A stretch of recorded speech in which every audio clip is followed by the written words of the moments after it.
Part two of my evaluation and management, very beginner, very basic information. So if you have not caught part one, please go back and look for part one. It's very helpful. It'll get you started with MDM, the first set of codes.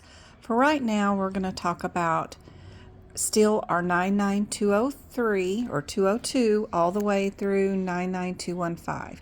Our second component is we've already learned that we need time or MDM to be able to code which level these office visits will be in. Well, what if you don't have time and you don't have MDM? All you have is a diagnosis. How in the world do you code these with just a diagnosis? If you're in the 2022 CPT book, this is where page 17 and 18 come in real handy. This is where we have this very confusing but helpful chart once you learn how to use it. We are going to talk about diagnoses. You will mostly be in this third column right here when you're looking for diagnoses. So what that means is right here we have NA for our 211. That means this is typically just your nurse visit. There's no diagnosis. If we're going to see a patient and it's just a nurse, she's following orders. There's no diagnosis that needs to be implemented. We're either unpacking and repacking wounds. We're doing another UA to make sure a urinary tract infection is gone. We're just giving it vaccinations for a kid that was sick during their wellness exam and they're coming back in just to see the nurse to get their vaccines. That's what that means. There's no diagnosis that needs to be worried about on this one.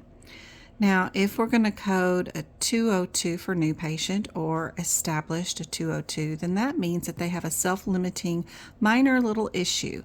That means there's no diagnosis, really. There is just a tummy ache, and we tell them to go home and use over-the-counter meds and slow down on eating for a few days. You know, use that brat diet, just rice and no milk, water, those kind of things.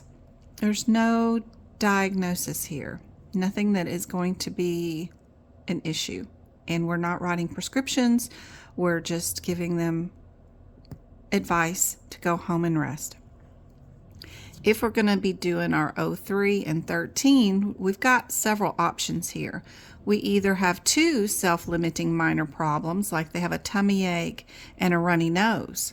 Oh my, we've got to look through their tummy and review that system.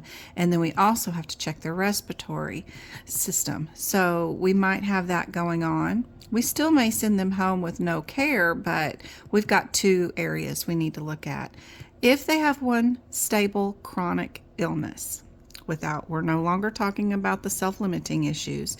If they come in and they have hypertension and they're just here for their 3-month checkup, and we're just doing a blood pressure and there's nothing major going on and we'll see you back in 3 months. There you go. One chronic illness. If they come in for one acute uncomplicated illness or injury, we have a fractured arm, just needs a referral to an orthopedist. We have a UTI that we need to write a 7-day prescription for their urinary tract infection. Those types of things go in here. And that's why reading the note or the example from AAPC when you're trying to answer the question is so helpful. What's going on with them? How many diseases do they have? Do they have history of diabetes and an acute illness today? Well, that's where you might come down in this situation. We've got lots of different options. They're all individual. So if we have one chronic illness like our hypertension, but oh my goodness, he comes in today with a blood pressure of 160 over 100 and it's exasperated, then this is where our hypertension chronic might turn into something because they're not controlled. We put them on a new med, we gave them 3 months to stay on it, we come back and it's like they've never taken anything. It's exasperated. We're going to review systems, make sure they haven't had a death in the family or stress at work. We have to review a lot more besides just the meds to make sure there isn't other things going on. So that might be an issue right here. If we have two stable chronic illnesses that are not exasperated. Let's say they have hypertension and diabetes. Well controlled, well managed, just here for a 3-month follow-up. They're doing well. They just need a refill of prescriptions for their routine chronic meds. Then great. We're going to stay right here in our 04 and 14. Let's say they come in and we don't know what the heck's going on with them. They don't have a chronic illness. They don't have a self-limiting illness. They don't have an acute illness of some sort, but we don't know what's going on them. They got a lot of symptoms and we can't give them a prognosis, and we don't know what's going on with them to even diagnose them. We're just going to watch them and see how it progresses, maybe. That's an issue that we would also put down here in the 04 and 14 level. And it is rare to see those type of questions on the CPC exam with that sort of information, but I do have some examples I can show you in the next coming videos.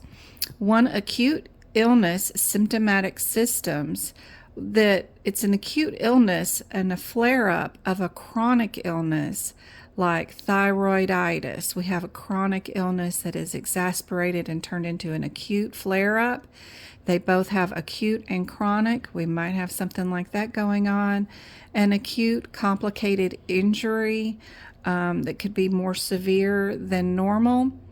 And let's move on to our 04 and 15. All right, on our page 18, if they are going to be our 05 and 15, then they have a chronic illness that is severe, exasperated. Be sure you note that one particular word. If those two are together on a CPC exam question, then we're always going to bill this. This is our circle in the drain. They are super sick. They usually either need to go to the hospital and get further testing done, or they need to be admitted, usually, even though they're in the office visit setting. But if you ever see severe and exasperation together, it's always going to be an 05 and 15 for your CPC exam. They have one acute and one chronic that poses life-threatening or body function issues. Let's say their pulses are uneven in the arms and the legs. That's kind of life-threatening because blood isn't getting to all the areas where it should be, that kind of stuff. If they have some sort of chronic illness like circulatory disease, and then they come in today with like a pneumonia symptoms,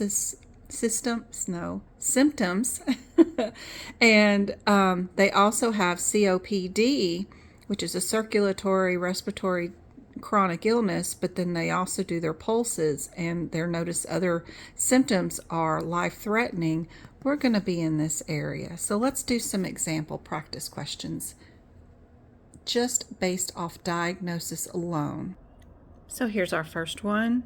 Remember, 02 is self-limiting, minor issue, usually no prescriptions written, go home and feel better.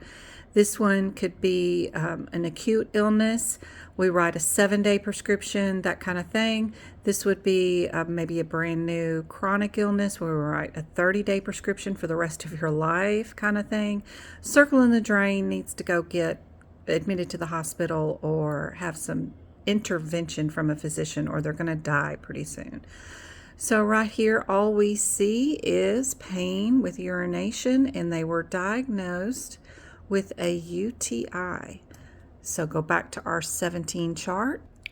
We're going to look for an illness because a UTI is an illness, and we're going to look for one acute uncomplicated illness because there's no other mention of the squirrel having any kind of diseases that go along with it. So we know we're going to bill a 213. And we can check our answer. Yes, it is a 213. Let's try another one. Here's another squirrel. Came into the doctor or the rabbit's office today, and they have a UTI.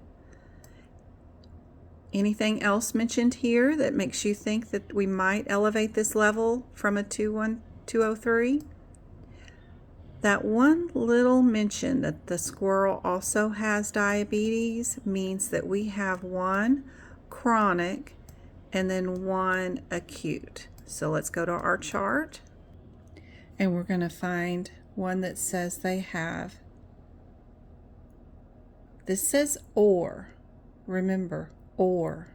That means they can only have one or the other one. But if we come down here and it's got our acute illness and our chronic illness, we have one chronic. When we take a acute illness and add it to one of our chronic illnesses, we're always going to end up being in our moderate area. So we know with this one, we're going to bill our moderate, which is going to be our O4, which is our C. And that one is going to be our answer for this one, if you have one chronic and one acute illness together at the same time. Here's our last example. We're just getting lab results and diagnoses. What do we see here? Severe exasperation.